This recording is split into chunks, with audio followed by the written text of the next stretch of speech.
Après Kota Nozan, c'est au tour de Bro Park d'assurer l'intérim pour Jonas Folger lors du Grand Prix d'Australie. Tandis que Jonas Folger se soigne en Allemagne, l'équipe TECH3 doit trouver des remplaçants à son titulaire durant l'intense tournée outre-mer que vit actuellement le championnat.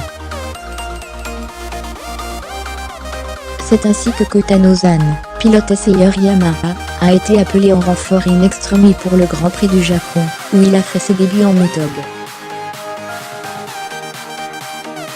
Si le japonais avait brillé en début de week-end, son expérience s'est terminée par une chute en course, qui faisait suite à un premier accident, samedi, dans lequel il s'était blessé à la main.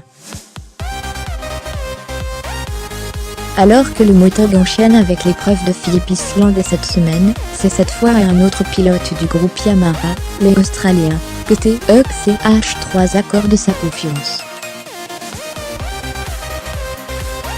Bro Park, 31 ans, possède une riche expérience en Superbike et en endurance. Il a par ailleurs disputé la saison 2014 du motogue, au guidon d'une modeste Open, et a remplacé Alex De Angeli, blessé, lors du Grand Prix de Valence 2015.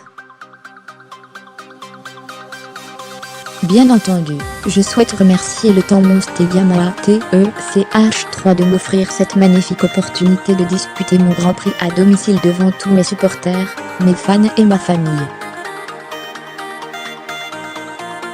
J'ai vraiment hâte d'enfourcher la Yamaha YZR M1 à Phillip Island, et de tout donner, s'enthousiasme Bro Park, membre en endurance du Yamaha Austria Racing Team. Kota Nozan n'enchaînera donc pas avec un deuxième Grand Prix, et va surtout s'atteler à soigner sa main blessée à présent. Hervé Poncharal a tenu à saluer en fin de week-end la performance réalisée par le jeune japonais, qui a su se faire remarquer, malgré son manque d'expérience en catégorie reine.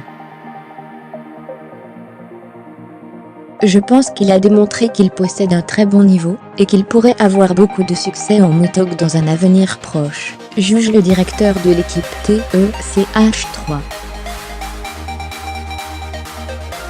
Il a été très impressionnant vendredi, et nous pensions qu'il finirait par se battre pour un top 10, le jour de la course. Malheureusement, une petite erreur au début des EL4 l'a conduit à chuter, et à se fracturer la main droite. Il n'a pourtant jamais abandonné, et il a travaillé dur pendant la nuit, pour que sa main aille mieux. Le warm-up s'est bien passé, et nous avons donc pensé qu'il était en mesure de courir. Cependant, je pense que c'était un peu trop, concède Hervé Poncharal. Il voulait prendre le départ de son Grand Prix à domicile, nous avons donc donné cette chance à Kota, et je suis heureux que nous l'ayons fait. Nous n'étions cependant pas très confiants, car nous pouvions voir que sa main était mal en point, et avoir une main fracturée sur un circuit aussi gros freinage, c'était quasiment impossible.